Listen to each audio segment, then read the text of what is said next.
Reratune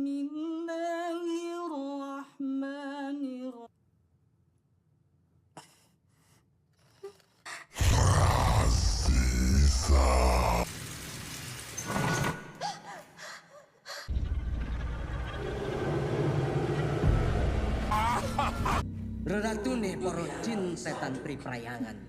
kan pernah kau ganggu lagi istriku.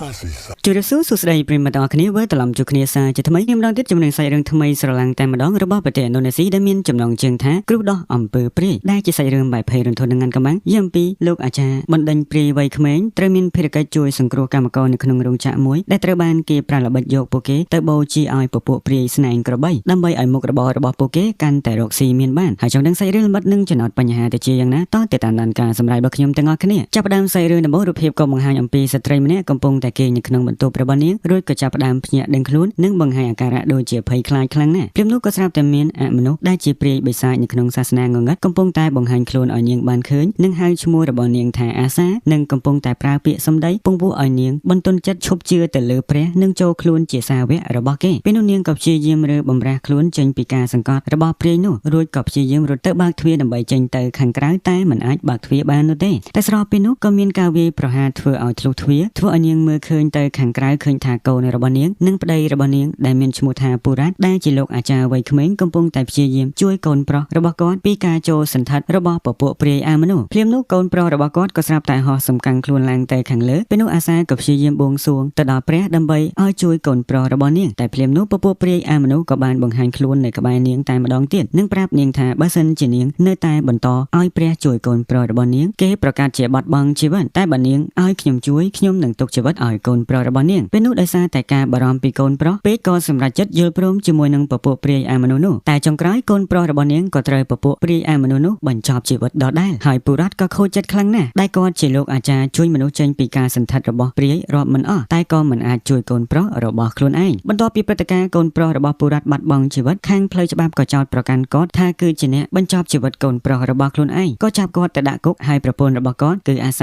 ាក៏បានព្យាយាមរងចាំថ្ងៃដែលគាត់ចេញពីគុកវិញនិងព្យាយាមយកម្ហូបអាហារឲ្យគាត់ជាប្រចាំតែនៅពេលដែលជិតដល់ពេលថ្ងៃចេញពីគុកទៅហើយក៏ស្រាប់តែពពួកព្រាយអាមនុស្សមិនបានលើកលែងឲ្យគាត់នោះទេគាត់ចូលទៅសន្តិដ្ឋឆ្មាំគុកទៅវាយប្រហារគាត់នៅក្នុងគុកនោះរហូតដាច់ដង្ហើមបាត់បង់ជីវិតនៅក្នុងគុកនោះទៅហើយប្រពន្ធរបស់គាត់ក៏កាន់តែអស់សង្ឃឹមកូនទើបតែបាត់បង់ជីវិតឥឡូវប្តីក៏អស់ជីវិតដូចគ្នាតែដោយសារតែពូរ៉ាត់គឺជាលោកអាចារ្យក្នុងសាសនាដ៏ពូកែគាត់ក៏ត្រូវបានព្រះផ្ដល់ជីវិតឲ្យម្ដងទៀតដើម្បីទៅប្រឆាំងជាមួយនឹងពពួកព្រាយអាមនុស្សជួយសង្គ្រោះជីវិតមនុស្សបន្តទៀតក្រោយពីដឹងខ្លួនត្រឡប់មកវិញដែលគាត់កំពុងតែនៅបន្ទប់ដាក់សាកសពនៅក្នុងគុកហើយក៏ក្រោកចេញពីកន្លែងដាក់សាកសពនោះដោយសម្ងាត់ដើម្បីធ្វើដំណើរទៅផ្ទះជួបប្រពន្ធរបស់គាត់តែនៅពេលដែលគាត់ទៅដល់ផ្ទះគាត់បានត្រឹមតែឃើញសម្បកផ្ទះតែប៉ុណ្ណោះនិងបានត្រឹមតែស្រមៃឃើញព្រឹត្តិការណ៍ចាស់ៗដែលកើតឡើងនៅក្នុងផ្ទះនេះធ្វើឲ្យគាត់ឈឺចាប់សម្រក់ទឹកភ្នែកហើយក្នុងពេលនោះគាត់ក៏បានរកឃើញលិខិតផ្សព្វផ្សាយឬបុគ្គលិកនៅរោងចក្រមួយកន្លែងនៅក្នុងផ្ទះនោះហើយគាត់ក៏សន្មតថាប្រពន្ធរបស់គាត់ប្រកាសជាទៅធ្វើការនៅទីនោះក៏ប្រញាប់ឡើងម៉ូតូជិះទៅកាន់ទីនោះតែម្ដងបន្ទាប់មករូបភាពក៏កាន់មកឃើញស្ត្រីពីរនាក់កំពុងតែងូតទឹកនៅក្នុងបន្ទប់ទឹកដែលនៅក្នុងនោះគឺមានអាសាដែលជាប្រពន្ធរបស់ពូរ៉ាត់ហើយរូបភាពក៏បន្តឃើញមានស្ត្រីជាច្រើនកំពុងតែរងចាំចូលទៅងូតទឹកដែលនេះគឺជាទីតាំងរោងចក្រដែលប្រពន្ធរបស់ពូរ៉ាត់មកធ្វើការនោះបន្ទាប់មកក៏ឃើញស្ត្រីម្នាក់ទៀតកំពុងតែដើរចេញពីកន្លែងងូតទឹកតែម្នាក់ឯងសំដៅទៅបន្ទប់សម្រាកវិញព្រមនោះនាងក៏ស្រាប់តែកើតអារម្មណ៍ចម្លែកហាក់ដូចជាមានអ្វីកំពុងតែតាមមើលនាងធ្វើឲ្យនាងមិនស្រួលក្នុងចិត្តក៏ព្យាយាមមើលទៅខាងក្រោយបន្តិចម្ដងក៏ស្រាប់តែបានឃើញស្រមោលខ្មៅមួយបង្ហាញខ្លួនកាន់តែធំទៅព្រមនោះនាងមិនគិតអ្វីច្រើននោះទេក៏ប្រញាប់រត់ចាក់ចេញពីទីនោះយ៉ាងលឿនតែម្ដងតែអ្វីដែលចម្លែកទោះបីជានាងខំរត់យ៉ាងណាក៏ស្រាប់តែនៅតែត្រឡប់មកកន្លែងដើមដដែលនៅពេលដែលបែបនេះនាងក៏សម្រេចចិត្តដើរទៅមើលស្រមោលខ្មៅនោះឲ្យច្បាស់តែម្ដងថាវាគឺជាអ្វីឲ្យប្រាកដក៏ស្រាប់តែមើលឃើញថាវាគឺជាព្រាយស្នែងក្របីយ៉ាងគួរឲ្យខ្លាចភ្លាមនោះនាងក៏ប្រញាប់រត់បកក្រោយចូលទៅកន្លែងងូតទឹកដែលមានមនុស្សច្រើនក៏ស្រាប់តែលែងឃើញមានមនុស្សនៅទីនោះរួចក៏បន្តចូលទៅពោលនៅក្នុងបន្ទប់ទឹកក៏ស្រាប់តែឃើញទឹកស្រក់ចុះមកជាលោហិតយ៉ាងគួរឲ្យខ្លាចហើយនាងក៏បង្ហាញទឹកមុខហាក់ដូចជាព្រាយស្នែងក្របីនោះកំពុងតែចូលមកវាយប្រហារនាងហើយនាងក៏ស្រែករហូតរូបភាពបង្ហាញឃើញថានាងកំពុងតែគេងតាមពិតហេតុការណ៍មុននេះវាគ្រាន់តែជាការសុបិនតែប៉ុណ្ណោះពេលនោះមិត្តរួមបន្ទប់របស់នាងដែលមានអាសានៅក្នុងនោះដែរកំពុងតែព្យាយាមដាស់ស្មារតីរបស់នាងឲ្យដឹងខ្លួនត្រឡប់មកវិញហើយគ្រប់គ្នាហៅឈ្មោះរបស់នាងថាអារីតែភ្លាមនោះក៏ស្រាប់តែមានមនុស្សមកគោះទ្វារបន្ទប់របស់ពួកគេហើយក៏ស្រាប់តែមានក្រុមសន្តិសុខនៅក្នុងរោងចក្រនោះក៏ចូលមកចាប់អារីយកទៅដោយគ្មានមូលហេតុនោះទេហើយពេលនោះចៅស៊ីមក៏ព្យាយាមសួររកហេតុផលនិង មិនចង់ឲ្យអារីត្រូវគេចាប់យកទៅនោះទេតែសន្តិសុខប្រុសម្នាក់ក៏គំរាមថាតើនាងចង់បះបោមែនទេតែចៃស៊ីមថាពួកលោកធ្វើលើហើយមិនដេចក៏សុកចាប់នាងយកទៅបែបនេះតែពួកសន្តិសុខនោះក៏ថាយើងធ្វើអីមិនចាំបាច់ប្រាប់នាងនោះទេនាងគិតតែខំធ្វើការទៅកុំរវល់រឿងរបស់គេច្រើនពេកបន្ទាប់ពីពួកគេចេញទៅបាត់អស់ចៃស៊ីមក៏ព្យាយាមរើអីវ៉ាន់របស់អារីហាក់ដូចជាកំពុងតែរកអ្វីម្យ៉ាងហើយអាសាក៏សួរចៃស៊ីមថាតើបងកំពុងតែរកអ្វីរួចគាត់ក៏ប្រាប់ថាការចាប់ខ្លួនបែបនេះគឺពុំមែនជារឿងធម្មតានោះទេពួកគេកំពុងតែនាំអារីយកទៅបូជាឲ្យពពួកព្រាយអ្វីមួយហើយដែលកាន់នៅក្នុងរោងចក្រនេះហើយខ្ញុំមកធ្វើការនៅទីនេះគឺគ្រាន់តែចង់រកការពិតឲ្យឃើញព្រោះខ្ញុំបានបាត់បង់ប្អូនស្រីម្នាក់នៅទីនេះហើយសួរមូលហេតុបែបណាក៏គ្មាននរណាប្រាប់ដែរហើយចៃស៊ីមក៏កំពុងតែរឿងនេះគឺកំពុងតែព្យាយាមស្វែងរកបាលីអាគមឬក៏និមិត្តសញ្ញាអាគមអ្វីម្យ៉ាងដែលប្រកាសជាពួកគ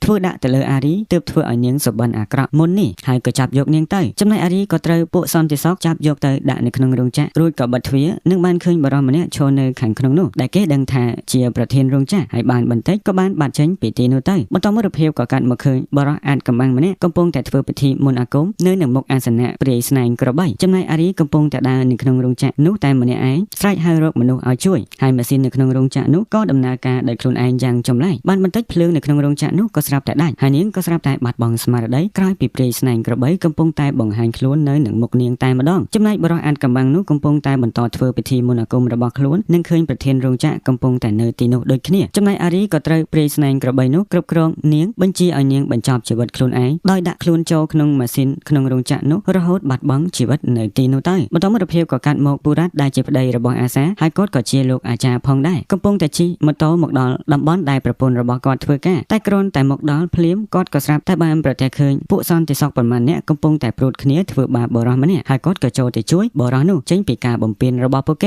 េហើយមើលទៅពូរ៉ាត់គឺពិតជាពូកែណាស់ពូកែទាំងចំណេះដឹងបង្ក្រាបពួកអមនុស្សនឹងការប្រយុទ្ធផងដែរវាយតែមួយដង្ហើមពួកនោះដួលគ្រប់គ្នាតែម្ដងបន្តមកពូរ៉ាត់ក៏នាំបរិសនោះមកញ៉ាំអាហារនៅក្បែរនោះសិនរហូតព្រឹកឡើងទើបគាត់សួរពីដំណើររឿងពីបរិសម្នាក់នោះហើយអ្វីក៏មកតំបន់នេះរួចបរិសនោះក៏រៀបរាប់ប្រាប់ថាខ្ញុំគឺជាអ្នកដឹកជញ្ជូនអីវ៉ាន់មានប្រពន្ធធ្វើការនៅតំបន់នេះនៅក្នុងរោងចក្រហើយក៏ទើបតែទទួលដំណឹងថាប្រពន្ធរបស់ខ្ញុំបានបាត់បង់ជីវិតទៅហើយដោយសារតែគ្រោះថ្នាក់ចៃដន្យនៅក្នុងពេលធ្វើការតែគាត់មិនជឿនោះទេទើបមកទីនេះដើម្បីស្វែងរកការពិតហើយពូរ៉ាត់ក៏គាត់ប្រាប់ពីបំណងរបស់គាត់មកទីនេះដូចគ្នាគឺតាមស្វែងរកប្រពន្ធរបស់គាត់មកធ្វើការនៅរោងចក្រនេះហើយពេលកំពុងជជែកគ្នានោះក៏ឮអ្នកនៅក្បែរនោះនិយាយថាកាលពីយប់មិញគឺមានស្ត្រីម្នាក់ទៀតហើយដែលបាត់បង់ជីវិតនៅក្នុងរោងចក្រនោះដោយសារតែគ្រោះថ្នាក់ការងារធ្វើឲ្យពួកគាត់ទាំងពីរឮហើយគឺពិតជាកាន់តែសង្ស័យទៅលើរោងចក្រនោះបន្តទៀតក៏សម្រេចចិត្តជាមួយនឹងគ្នាថាជិះឡានជាមួយគ្នាដើម្បីទៅកាន់រោងចក្រនោះតែម្ដងចំណែកនៅឯរោងចក្រពួកសន្តិសុខដែលត្រូវពូរ៉ាត់វាយប្រហារយប់មិញនោះក៏ទៅរាយការណ៍ប្រាប់ប្រធានរោងចក្រថាកំពុងមានបរិសពីរនាក់ចង់តាមស្វែងរកប្រពន្ធរបស់គេនៅទីនេះហើយក៏បង្ហាញឃើញបរិសដែលធ្វើពិធីមន្តអាគមកាលពីយប់មិញនោះកំពុងតែអង្គុយបញ្ជាទាំងប្រធានរោងចក្រនិងសន្តិសុខទាំងអស់ថាឯងត្រូវតែសម្ដែងជាម្ចាស់រោងចក្រនិងប្រធានរោងចក្រឲ្យល្អបន្ត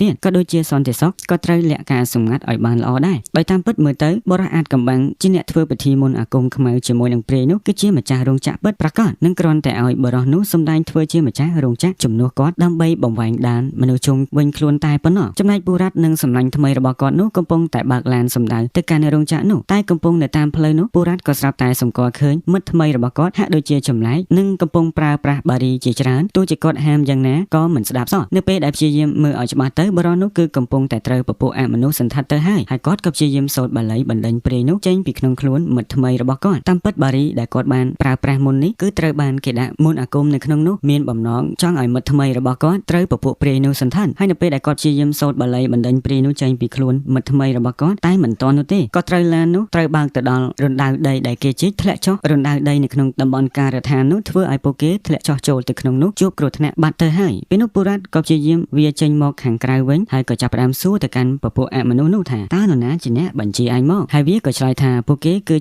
ាបរិវាររបស់ព្រាយស្នែងក្របីហើយក៏នឹងតាមរំខានឯងរហូតបើសិនជាឯងមិនព្រមចូលជាសាវករបស់ម្ចាស់ពួកយើងនោះទេតែពូរ៉ាត់ថាយ៉ាងណាក៏យើងមិនចោះចាញ់ពួកឯងដែររួចក៏ព្យាយាមសូត្របាលីទៅកាន់បរិសនោះបណ្ដេញពពួកអមនុស្សនោះចេញពីក្នុងខ្លួនរបស់គាត់បានសម្រេចរួចក៏បន្តដំណើរទៅមុខបន្តទៀតចំណែកពួកស្រីៗនៅក្នុងរោងចក្រនោះកំពុងតែប្រជុំគ្នានិងនិយាយពីការព្រួយបារម្ភរបស់ពួកគេអំពីសុវត្ថិភាពរបស់ពួកគេតែចៃស៊ីមក៏បានព្យាយាមលើកទឹកចិត្តពួកគេនិងបង្ហាញការពិតថាអ្នកគ្រប់គ្រងនៅទីនេះកំពុងតែធ្វើរឿងសម្ងាត់មិនឲ្យពួកយើងដឹងហើយបើសិនជាពួកយើងចោះញោមក៏កាន់តែមិនអាចដោះស្រាយបញ្ហាបែបនេះពួកយើងត្រូវតែរឹងមាំពេលនោះអាសាក៏សួរចៃស៊ីមថាចុះអ្នកបងគិតថារឿងទាំងអស់នោះវាបែបណារួចចៃស៊ីមក៏ឆ្លើយថាខ្ញុំមិនប្រកាសដូចគ្នា តែខ្ញុំគិតថាការបាត់បង់ជីវិតរបស់បុគ្គលិកកន្លងមកវាមិនអាចកាត់ឡើងដោយសារតែការចៃដន្យនោះទេវាអាចជាការរៀបចំរបស់អ្នកគ្រប់គ្រងនៅក្នុងរោងចក្រនេះរួចចែស៊ីមក៏ថាពួកយើងត្រូវតែរួមគ្នាដើម្បីស្វែងរកការពិតនិងលួចចូលទៅក្នុងកន្លែងមួយដែលពួកយើងតែងតែឃើញអ្នកគ្រប់គ្រងធំតែងតែទៅប្រជុំគ្នានៅទីនោះនិងមិនឲ្យបុគ្គលិកធម្មតាចូលទៅនោះទេ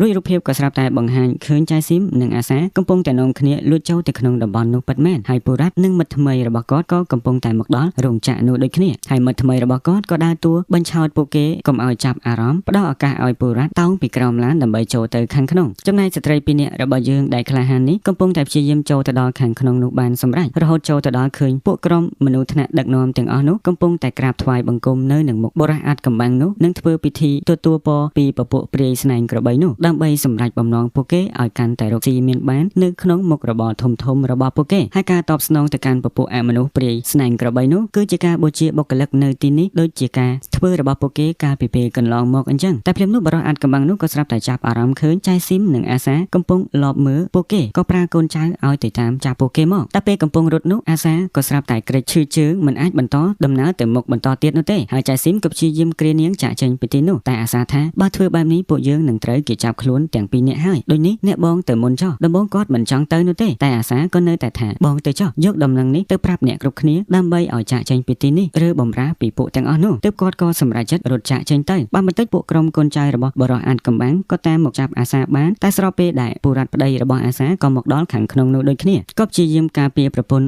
របស់គាត់ចេញពីពួកគេនិងគ្រានាងទៅលាក់ខ្លួននៅកន្លែងសុវត្ថិភាពហើយក៏អោបគ្នាដោយក្តីនឹករលឹកដែលអាសាពុំនឹកស្មានថាប្តីរបស់ខ្លួនមានជីវិតឡើងវិញនោះទេទើបសម្រេចចិត្តមកធ្វើការនៅទីនេះហើយក៏និយាយអំពីការស្ដាយក្រោយដែលធ្វើឲ្យកូនប្រុសរបស់ខ្លួនឯងបាត់បង់ជីវិតបើការពីពេលនោះនាងមិនព្រមនិយាយទទួលឲ្យព្រាយស្នែងក្របីនោះជួយកូនប្រុសរបស់នាងទេម្ល៉េះនៅពេលនេះគេមិនបាត់បង់ជីវិតនោះទេបងប្រកាសជាអាចជួយគេបានតែប្តីរបស់នាងក៏លើកទឹកចិត្តថាកុំឲ្យគិតរឿងនោះបន្តទៀតអីរឿងហួសហើយឲ្យវាហួសទៅចុះយើងត្រូវតែចាប់ផ្ដើមជីវិតថ្មីនិងត្រូវជឿជាក់ទៅលើព្រះប្រឆាំងជាមួយនឹងពពួកអមនុស្សនោះបន្តទៀតតែភ្លាមនោះពួកក្រុមរបស់បរិសអាតកំបាំងនោះក៏ចេញមកលបវាយប្រហារពូរ៉ាត់ឲ្យបាត់បង់ស្មារតីនៅទីនោះទៅហើយពួកគេក៏ត្រូវពួកអាក្រក់ទាំងអស់នោះចាប់ខ្លួនពួកគេទៅនៅពេលដែលចាប់ខ្លួនពូរ៉ាត់បានបរិសអាតកំបាំងនោះក៏និយាយជាមួយនឹងពូរ៉ាត់និងថែមទាំងឌឺដងពូរ៉ាត់ថាគឺជាអាចារ្យបណ្ដេញខ្មោចព្រាយដល់ពូកែតែក៏ឌឺដងថាពូកែខ្លាំងពេកតែមិនអាចជួយកូនប្រុសរបស់ខ្លួនឯងបានចំណែកអាសាក៏ត្រូវគេយកមកឃុំខ្លួននៅក្នុងរោងចក្រដែលជាកន្លែងថ្វាយដង្វាយទៅឲ្យពពួកព្រាយស្នែងក្របីនោះហើយក៏ឃើញថាព្រាយនោះកំពុងតែប្រកាសខ្លួនឲ្យនាងបានឃើញដូចជាកំពុងតែចង់ធ្វើអ្វីម្យ៉ាងចំពោះនាងចំណែកចែស៊ីមក៏បានទៅដល់កន្លែងស្នាក់នៅរបស់កម្មកររួចក៏ប្រាប់ឲ្យពួកគេចេញមកប្រឆាំងតវ៉ាជាមួយនឹងថ្នាក់ដឹកនាំរោងចក្រទាំងអស់នោះដើម្បីដោះលែងពួកគេឲ្យចាកចេញពីទីនេះហើយឆ្លៀតឱកាសដែលកំពុងតែជ្រួលច្របល់ពីការចេញមកប្រឆាំងតវ៉ារបស់កម្មក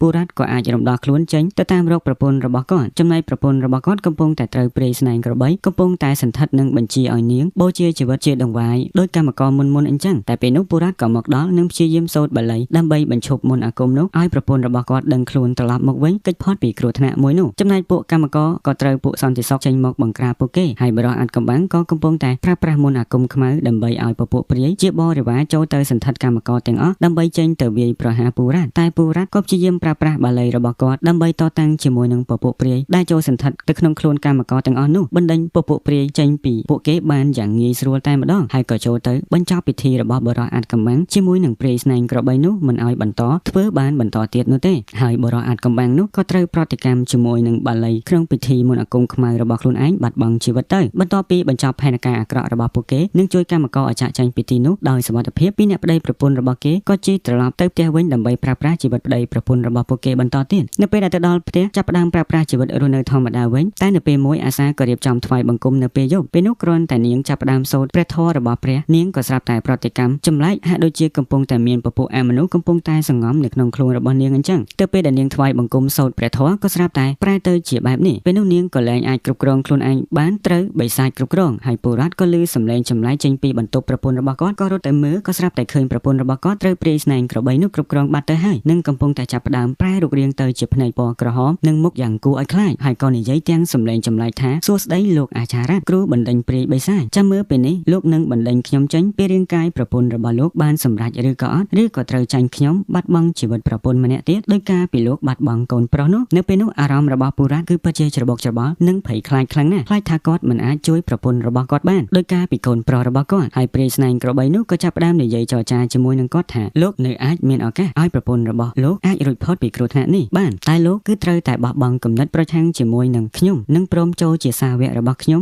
លែងដើរតាមព្រះធម៌តែបែរមកដើរតាមរបៀនបិសាចរបស់ពួកយើងវិញនោះលោកនឹងខ្លាំងពូកែជាងមុននិងអាចទទួលអ្វីគ្រប់យ៉ាងដែលលោកចង់បានតែបើលោកហ៊ានប្រហើនជាមួយនឹងខ្ញុំចង់ប្រឆាំងបន្តទៀតនោះលោកនឹងបាត់បង់គ្រប់យ៉ាងជាជាមិនខានពេលនោះរូបភាពក៏បង្ហាញឃើញពុរៈក៏ស្រាប់តែបន្ទន់ជង្គង់ចាប់ផ្ដើមគោរពថ្វាយចូលជាសាវករបស់ពពួកបិសាចនោះបោះបង់ចោលឋានៈជាអាចារ្យបណ្ដេញព្រាយរបស់គាត់តែតាមពិតគាត់និងប្រពន្ធរបស់គាត់កំពុងតែព្យាយាមតាំងស្មារតីអោនក្បាលតែមាត់កំពុងតែសូត្រព្រះធម៌ដើម្បីប្រឆាំងជាមួយនឹងពពួកព្រាយទាំងអស់នោះរហូតពួកគេទាំងពីរក៏ចាប់ផ្ដើមគ្រប់គ្រងខ្លួនឯងបានហើយពុរៈក៏ចាប់ផ្ដើមប្រើប្រាស់បាលីរបស់គាត់ដើម្បីប្រឆាំងជាមួយនឹងព្រាយស្នែងក្របីនោះហើយពួកគេក៏បើកឆាកប្រយុទ្ធគ្នាបែបមុនអាគមនៅទីនោះរហូតព្រាយស្នែងក្របីនោះក៏រលាយចេញពីទីនោះទៅតែប្រពន្ធរបស់គាត់ក៏ត្រូវបាត់បង់ជីវិតដោយសារតែជួយប្តីរបស់ខ្លួនឯងចេញពីការវាយប្រហាររបស់ព្រាយស្នែងក្របីនោះក៏ធ្វើឲ្យនាងបាត់បង់ជីវិតចុងក្រោយពុរៈក៏នៅតែបាត់បង់ប្រពន្ធរបស់គាត់ម្នាក់ទៀតធ្វើឲ្យជីវិតរបស់គាត់កាន់តែឯកោខ្លាំងណាស់តែយ៉ាងណាក៏គាត់នៅតែអាចរក្សាគុលជំហរនៅក្នុងការធ្វើជាលោកអាចារ្យបណ្ដេញព្រាយជួយសង្គ្រោះជីវិតមនុស្សបន្តទៀតគួរបញ្ជាក់ថាសាច់រឿងមួយនេះគឺកើតឡើងនៅក្នុងកំឡុងពេល